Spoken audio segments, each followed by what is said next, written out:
Você está vendo a vida correndo na sua cara. Seus irmãos têm necessidade. As coisas estão acontecendo. Aí você vê que o seu irmão não tem recursos deste mundo e o ignora. Ele fala, olha, vamos sair desse patamar. Vamos parar do discurso do amor. Porque é engraçado esse discurso, porque a nossa tradição cristã ensina a gente o seguinte, olha, eu aceitei Jesus, a terra vai pegar fogo, isso tudo está destinado ao inferno, e você tem uma relação assim, é bobeira mexer com política, com direito, com ciência, bobeira isso tudo. Desde que não atinja as nossas questões moralísticas, né? Se mexer com aborto, homossexualidade e a autoridade dos homens, aí todo mundo temos que colocar representante na política, porque senão vão calar a nossa voz, aí começa essa preocupação. E ele está falando exatamente daquilo que a gente não valoriza, né? Que é o seguinte, olha, nós, além de termos aceitado Jesus, nós temos recursos deste mundo. O que é ter recursos deste mundo? A gente sempre pensa em recursos financeiros, e geralmente são os financeiros, né? A gente está vivendo um momento em que, por mais que as pessoas tentem socorrer umas às outras com as políticas públicas, com as verbas, com os impostos, as pessoas estão padecendo, as pessoas estão necessitadas e a gente precisa fazer alguma coisa mesmo. E alguma coisa que sempre vai passar pelo nível financeiro, né? Em casa nós somos assim, quanto mais a gente sana uma dívida, mais aparece 10. Aparecem 10 outras dívidas aí para a gente ir se endividando e a gente acaba entrando em necessidade de ser ajudado.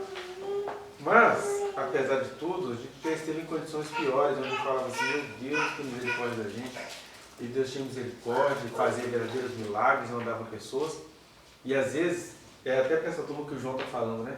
Que às vezes a gente consegue se sentir tão firmado em Jesus, tão amparado pelo milagre dele, tão amparado pela revelação dele, tão amparado por alguma previsão de futuro que ele nos faça, né? Igual aconteceu muito na pandemia, Deus falou com algumas pessoas, vou guardar vocês nessa onda que vai vir aí, quanta gente foi recolhida e ao mesmo tempo quanta gente foi guardada, e o que me assusta até hoje é que os que foram guardados se tornaram muito perdidos, né? Porque foram guardados e ficaram tão... Eu fui um dos que fiquei tentando avisar na pandemia que aquilo era um problema, que aquilo era uma manifestação do Espírito do Anticristo, e o Brasil então ficou todo misturado nessas coisas, mas os guardados também ficaram tão guardados quanto arrogantes, né? Ah, Deus me livrou, então Deus tem uma coisa comigo, e as pessoas se sentem guardadas. Quando na verdade a gente deveria desenvolver a humildade. Aí o João fala, o Evangelho de Jesus sempre vai, ao mesmo tempo que ele é novidade de vida no coração da gente, ele é também um sinal de alerta, no sentido de quanto mais a gente se sente guardado, abraçado, amparado por Deus, mais a gente corre o perigo de ser arrogantes, pequenos, mesquinhos, autossuficientes, né? A gente não se importa com nada, a gente não como é que se diz? Não se empenha por nada. Eu estou muito preocupado com isso, com a gente aqui como grupo nesses dias. Porque se Deus derramou grandes bênçãos, né? Se Deus abriu as portas do céu e nos deu livramento, junto com o livramento nos deu filhos, né? Nos deu descendência, nos deu um monte de coisa, qual que é a outra ordem que a gente está esperando dele, né? Se ele nos deu tudo, se ele derramou as bênçãos? Porque a gente quer esse perfeccionismo às avessas, né? Com medo de errar, a gente acaba também não fazendo nada. Ah, estou parado por Deus, estou compulsado, estou com os meus filhos livrados, está tudo certinho. Até que não tem propriedade, não, todo mês Deus nos dá o suprimento para a gente arcar com as nossas despesas, amém? Tá, e aí? O que a gente faz com esse livramento? É aí que ele chega nessa história, amados, não amemos de palavras, e sim de obras, porque se você recebeu o entendimento, graça e verdade, você precisa trabalhar, né? Porque vai virando uma grande tentação essa questão de já que Deus fala comigo e Deus me deu livramento, eu só vou fazer alguma coisa quando Deus falar. E na verdade talvez o caminho seja o contrário, né? Vai fazendo o que Deus vai falando, né? vai fazendo que Deus vai dizendo assim, ó, isso aqui não tá bom e tal. Eu fico com medo disso, né?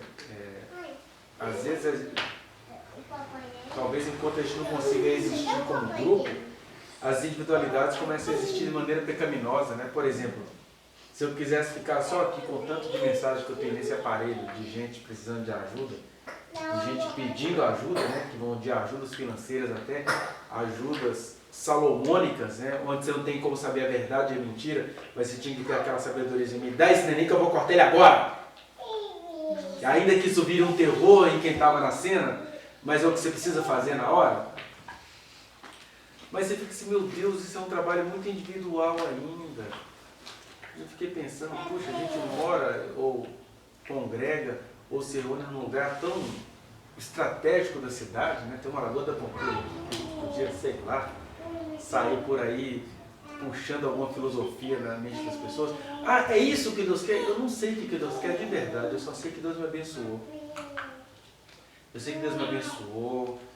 Eu tenho falado para vocês aqui e eu ainda falo de novo, meio que convidando. Acho que a gente precisa se reunir para a gente orar, para a gente falar assim, o que o Senhor quer da gente como grupo? O que o Senhor quer da gente como uma comunidade? Para quem que a gente deve orar? Quem é que está morrendo aí que a gente precisa fazer alguma coisa? Porque a gente fica generalizando para não fazer nada. Quem está morrendo? Ah, todo mundo está morrendo todo dia. Tá bom, mas e aí? Deus me deu vida, graça, filho, finança, deu tudo. Deve ser para a gente se reunir e fazer alguma coisa, né? Então, para nós aqui, talvez é isso que signifique não amemos de palavras e sim de obras. Porque, puxa, Deus me deu um conhecimento. Deus me deu um conhecimento sociológico, Deus me deu um conhecimento psicológico, Deus me deu algum conhecimento teológico das questões bíblicas, pelo menos, algum conhecimento bibliográfico. Bibliográfico não bibliológico, né? Que são os estudos sobre a Bíblia. E aí, o que a gente vai fazer com isso até que a gente se encontre com a vontade de Deus? Porque o Deus que nos deu essas coisas, foi Ele que nos deu. Então, se Ele nos deu, a gente precisa encaminhar essas coisas para aquilo que tem a ver com o Espírito dele. E é por isso que o João evoca algumas coisinhas aqui, né? Ele fala, primeira coisa é o básico. Existir em Jesus é saber que nós temos irmãos que passam necessidade. O que a gente faz com esse argumento? Ah, você está ajudando e Deus não quer que você ajude. Aí você fica assim, Jesus, me ajuda então, porque todo mundo que eu estou ajudando parece que é quem Deus não quer que a gente ajude. Né? Então essa é a primeira pergunta que a gente precisa saber responder. E a gente só vai saber responder essas perguntas quando a gente se constituir como um grupo que ajuda. Né? E nesse sentido a gente precisa optar por errar pelo trabalho, não errar pela resposta anterior, né? A resposta antecedente. É assim, eu só vou trabalhar se eu souber que aquela pessoa é a pessoa que está no propósito de Deus na minha vida. Eu não sei. Eu estou vivo, as pessoas estão aí. Né? As demandas vêm, então talvez a gente tenha de ir. E não esperar saber quem é que vai vir. Né? E eu tenho pensado, como é que a gente vai?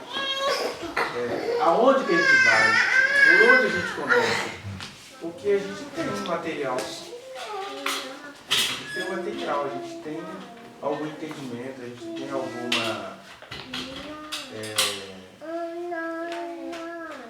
lugar para ir, não sei. Que não é necessariamente as nossas coisinhas, né? Por exemplo, eu não tenho esperança nenhuma de que o Espírito de Deus em nós vai alcançar a minha família. Eu não tenho essa esperança. Talvez depois dessas coisas estarem acontecendo, em que alguns da família vêm escondidinhos, assim, é isso aqui, aí começam as reconciliações. Mas isso antes, não vê.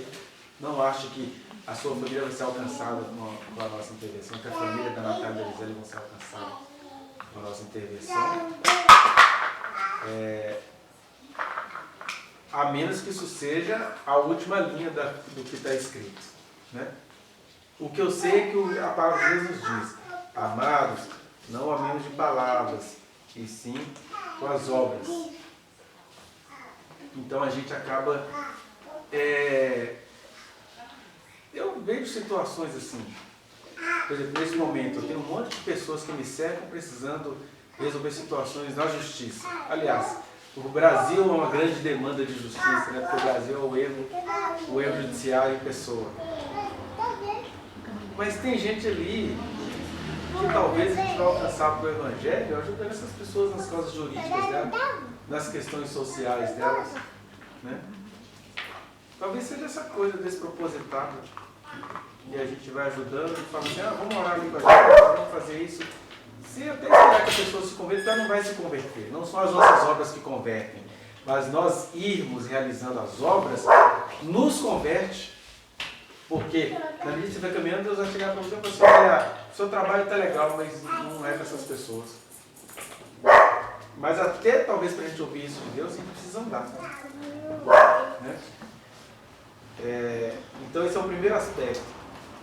É compreender que a gente está cheio de pessoas diante de nós com necessidades reais. E às vezes a gente coloca as nossas necessidades pessoais à frente dessas pessoas, isso é um erro. Porque se Jesus pensasse na reconciliação dos irmãos dele, ele não iria ser Jesus. Porque a família de Jesus estava toda estraçalhada, estava toda dividida mesmo. Até a mãe de Jesus, que sabia que ele saiu da virgindade dela, achou estranho aquele menino. Esse menino é estranho. Não, desculpa, Senhor. Eu sei que esse menino rompeu meu ímã de dentro para fora, mas esse menino ele está esquisito. A mãe de Jesus. Né? Vocês sabem que Maria teve um privilégio, né? Ela não foi ferida por um homem. O ímã dela foi rompido de dentro para fora com o nascimento de Jesus. Isso é um privilégio, uma graça, uma alegria. Até por causa de que ouvi muitas difamações mesmo. Então... Mas até ela, com essa experiência inusitada que nenhuma outra mulher teve, achou que aquele menino não estava legal, porque que ministério é esse que a família está toda dividida? E aí quando a gente pega Jesus como exemplo, a gente começa a lembrar isso. Amados, se o coração nos condena, Deus é maior. E é interessante João falando isso, porque vá no link que está aqui na descrição e acesse a reflexão na íntegra. Não se esqueça de dar o like nesse trechinho de vídeo, compartilhá-lo e se inscrever neste canal, apertar o sininho para você receber as notificações. Muito obrigado.